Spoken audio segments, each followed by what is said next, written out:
Morning, everybody. First, I'd like to thank my colleague Prashant to give me opportunity to present and Dr. Snehal ma'am.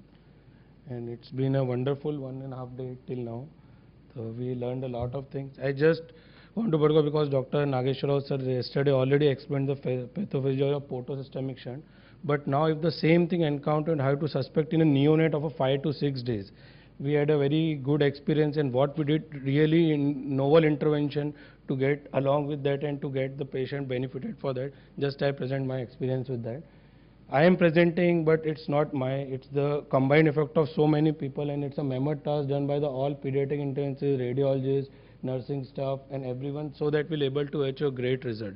So I am just the representative of all those people who are involved in the procedure and all. So it's a late preterm delivered by primary mother LSCS weight of 2 kg and did not week after birth started on CPAP in view of respiratory distress, continuous CPAP, given surfactant with PEEP high FiO2, but there was no actually improvement. X-ray shows HMD like picture, surfactant given. Echo, they called us for the echo, so we thought it's a severe TR with the suprasystemic PA pressures and labile saturation with pH, so they thought it's a PPHN like the started on IV sildenafil.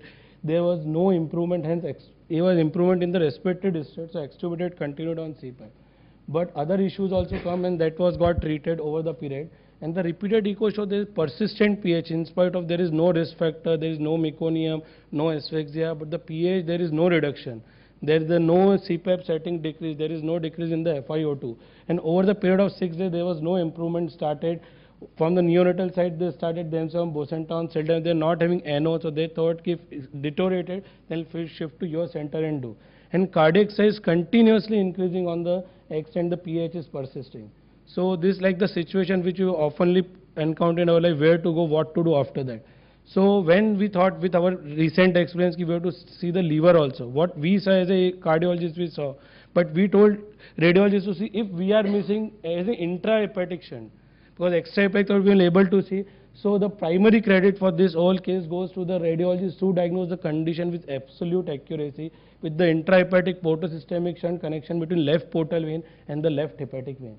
So when we shifted, see this is a beautiful picture that shows portal vein, hepatic vein with the portosystemic shunt, then to our radiologist who corrected and diagnosed, give the very good information and the correct delineation. And this is the connection that it shows is 4 mm between portal vein and the hepatic vein. So now we are clear, but on the 6th day we thought there is no hurry to do, because we'll try to see, because as the literature, if they are okay, no need to hurry, they will get resolved over the period and you have to just manage the hemodynamics. So we tried to read that, but the patient was deteriorating. So on 15th day, they shifted to us, and this is the CT scan. They correlated with the intrahepatic portosystemic shunt end to side.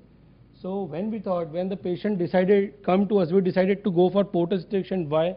Because on the 15th day there is no improvement. They shifted to us, and when they shifted to us on the same day, we thought we'll do next day. But in the night, patient got deteriorated in the form of third spacing, low cardiac output, low urine output. So we thought in the night itself we go for the closure of the portosystemic shunt. So this is the baseline X-ray. You can see huge cardiomegaly. And then with the preparation, there is the most important part. We intubated in NICU. We told our cardiac anesthetist to take line itself in NICU so that we can able to save the time. We arranged PEG cell, FFP, cryo, shifted to cath lab, and warmer care provided by the Bayer Aga. With all those, then we decided. So this is the first in the sheath in the IJV. ET tube, you can see this is the cardiomegaly, hazy lung field, and you can see this is the huge cardiomegaly. So this is all consistent now. With there are no other cause for that. We changed or we checked all extra cardiac shunt also, any other part, but that was not there. So that's what we thought we'll able to go. This is the first injection. You can see beautiful delineation of the injection with the 4-vein JR catheter. And this is the image. You can see this is the portal vein, this is the hepatic vein, this is the communication, this is the flow from the portal vein towards the hepatic vein towards the heart. So that clearly shows there is a significant shunt. So what we do, this is a DSA image. If you see, and this is the one of the rarest type where there is a type 3 attached with the aneurysm. So you can see this is the aneurysm and left portal vein attached to the aneurysm. So we thought now we diagnose, so we are at it's a simple job. But beware, what we always used to do, rather than getting heroics ourselves, we always involve radiologists, because they are better person to delineate all this anatomy for us. So I involved intervention radiologist with me, who is quite senior in the city. So this we went with the Thermo wire or Reneto wire, that it was easily going before. And see, this is that, but the problem started after. Even the micro catheter was not going, because it's getting kinked in the aneurysm. It was not able to enter. So then now we are stuck into that. So this is the Achillion catheter what they are using for the cerebral all procedures, intervention procedure. So this is there. So this the situation is like that we all got stuck in the middle, what to do in the med. So that's why it's a boon to work with the intervention radiology. They applied their own principle. So applying the principle of cerebral aneurysm, thankfully we have intervention radiologists I scrubbed with. So we applied the principle of cerebral aneurysm. We thought because it's coming through the summit of the aneurysm, so we'll pack the whole aneurysm.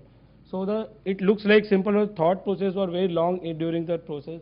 And we did use this all trans-access guide wire, V-track microplace, what they are using in the neuro and the headway microcatheter. And after that, we made a basketing that he explained the basketing principle, what they are doing in the aneurysm. They'll put one coil, two coil, they'll make a bed, and over that they will put coil plus coil to hold the aneurysm. So this is the first coil, you can see. I got very forceful injection, the coil got detailed. So first set of coil, this is the second set of coil, and after that this we did the third set of coil. So after that we thought what to do. So then still we thought the proximal stem will put our what we are using free embolization coil, what we are using the Embre. So the proximal stem we use was the Hilal and the Embre embolization oil we close with that. So this is the final injection with the total packing of the aneurysm. You can see shunt is grossly reduced. So what we did, this is the final fluoroscopy images, and this is the hepatic vein USG after that shows coils in situ. There is a beautiful picture shows hepatic vein, there is no thrombus and the coils are in situ. So we were very happy day 5 and before that discharge. So this, if you see, this is the total delineation. This is the first coil, second coil, third coil in the proximal, we close. So at that time, the problems were that wire was difficult, but PTCI wall was placed across, microcatheter was not there. We thought we'll pack the aneurysm itself, and coil availability was limited, so we use both sets of coil. So post was shifted, pH reduced, and from there our pediatric team to excellent care. Heart size decreased, extubated, fees started day 3, we are all happy and elated. But that's the problem, yes we did it, but here the problem start, never celebrate too early. So whenever you do that, you will always be in trouble. So what the puncture we told, where that started. So as always tell, till the time picture is finished, picture is still remaining. So the bunch of problems happened, acholic stool started. So, and second thing, where we put the outline that got thrombosed, so now leg perfusion, so grade, and with that we started heparin, but grade 1 IVH happened. Then stopped heparin infuser, IVH stabilized, recovered, low molecular weight started, and then lower limb perfusion increased with recanalization happened, so we were quite happy. But increased liver enzymes, bilirubin altered because of acholic stool, started on vitamin and acetylcysteine. HIDA also done, rule out where there is associated biliary atresia was there. Metabolic oil said it was normal, but as we always do more things, but the simple thing we'll forget the UTI was there. The child is having UTI, then we saw the UTI we treated and got relieved. So it's all hepatic injuries because of the handling. Sildenafil was there, bosentan was there, in cholesterol, multiple factors that sepsis that all causes the cholestasis. So this is the, you see the LFT monitoring. The child was at least 1.5 months. You can see this is the trend, total bilirubin. See the 30th and 19th, the maximum bilirubin SGPT was there. But slowly it got reduced over a period of 5 months. So this is the SGPT, SGOT, the gamma GGT. So at that time we were worried when gamma GGT increased. So we discussed so much and we thought whether we did HIDA, but HIDA was normal. We started N-acetylcysteine given for 72 hours, but no result. Then whether to go for liver biopsy, but when we discussed it was that it's maybe equivocal, we may not able to go, but that is very high on the management of cholestasis. So decided to go for MRC. When we took the appointment, thankfully God helped us on that day. So first time liver started enzyme coming on the day of procedure we planned for the MRCP. So then reducing on day 35 of procedure. So this is the recommendation. So I showed it's a LFT, all were grossly deranged, ammonia, pH, gamma, alkaline, all comes out normal over the 5 months of the period. So recent visits show no icterus, asymptomatic, no pH, normal hepatic enzyme, lower good recanalization, BERA, ROP skin normal, USG brain is normal. So this the sir already explained, it's like a Pandora box you have to think, and this is a type 3. And if you see the literature, type 3 is the least common of all extrahepatic portosystemic shunt because it is through the aneurysm. And whenever is more than 1 mm communication, that is always going to cause some problem. And here in the neonatal age, we'll able to get that problem. So these are the associated anomalies. The message, think beyond lung and heart for pH, multidisciplinary. If I am presenting, that doesn't mean I did everything. I was just the bystander, and our intervention radiologist did everything, and that was a boon to work with the multiple bunch of the people to get the best result. So these are the various reports, these are the various how to go, and we were enthralled to see when we literature. This is the first case report in the India to do the neonatal intrahepatic portosystemic shunt closure, and hardly there is one case report in the whole world where the type 3 aneurysm somebody closed in the neonatal age. So with that, always a good team is always success. So I am blessed and I am happy to be work with a good team. So good team is always success. So better to work in a good team rather than be the heroic and work alone. So with that, I sincerely thanks all Dr. Gautami, who is my close colleague, even a so senior. She is giving me a lot of opportunity to do, and my family, everything, my all past, present teachers. And with that code, we not called do the great things, but we can do the small things with great effort. Thank you for your kind effort.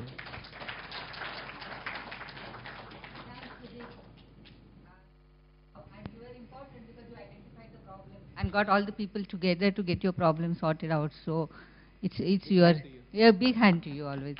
And an important message to look beyond normal things when you're dealing with neonatal PH. Thank you very much. What I realize, if we involve radiologists in all such I think they are really technically good and they know how to use many things. When we do, we'll not what to do. He come with all his hardware. Ki Sudeep, I'll take care what the cerebral aneurysm, what we are doing, apply the same principle. Do on the same spot he decided. So that was the main thing which helped the patient, and he stayed with us for 35 days. Now he is doing very fine. It's a great success. Just a question. I don't understand it actually. See, it's a persistent ductus venosus physiology. Why should that give cardiomegaly? No, sir. Actually, when we also thought, because even in this patient also there is 2 mm ductus venosus was there. But as per the literature showed, even ductus venosus sometime also will cause. But when there is a shunt over there, that's why the... Where is the shunt? There is no shunt. That blood is anyhow going to heart with liver, without liver. Ductus venosus always is restrictive, sir. Ductus venosus pathology is... Portal venous blood is not increased. It is the same blood which would have gone to liver and but then that to means RA. the shunt ratio may increase, sir, because it's a 4 mm and the ductus venosus is only No restricted. matter how big is the drug, you cannot increase the blood flow unless you have another physiology behind this. See, normal blood is going, instead of going through liver, it is going without liver. So that cannot explain a high cardiac output heart failure. But sir, Unless there is something which is MS. That is because of this shunt, there is ammonia, there is vasodilation, something.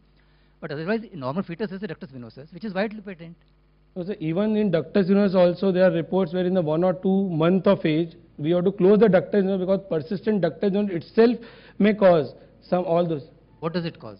No, it will cause, there are reports even at 12 years of age, 15 years, if ductus venosus persistent will cause 12 hepatic years, encephalopathy. 12 years we understand Abernethy syndrome as a variant of Abernethy. Yes, in a sir. neonate with a large heart, you are saying because of this shunt there is a large heart. That I do not understand. Sir, that we also don't. But when we have some cause and when we are unable to explain with anything, we can't keep They our given eyes- thiamine. Sir, actually we don't know. Sir, even I don't know what is the pathophysiology. But when we are unable to explain with any other thing, then Okay. how we will explain, how we will treat the child? Okay, thank you.